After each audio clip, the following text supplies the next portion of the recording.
Hey guys, bit of an update.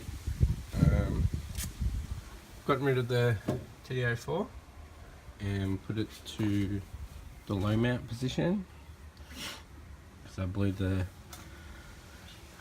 oil seals on the TF035, the stock GT Forester turbo, I now have a mini oil sump with a breather that'll go to a catch can, and that one there goes to the scavenger pump.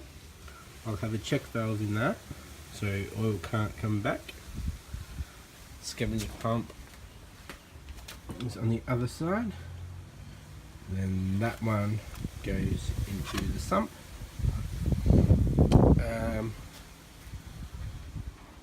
So yeah, I've taken the intake out, so I'm going for a rotated setup.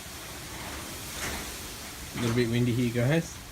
The reason I had no oil pressure before was I had these two hoses around the wrong way, and most of you probably know that oil filters are one way, so there's no oil pressure coming through. I'll just show you the stock turbo. So there's the stock turbo, pretty oily.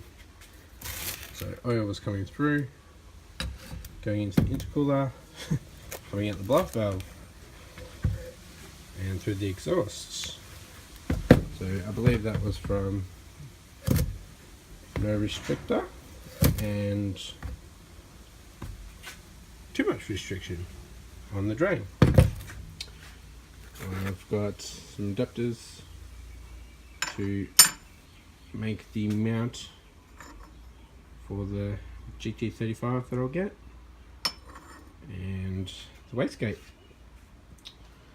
Low life. Thanks guys, see you soon.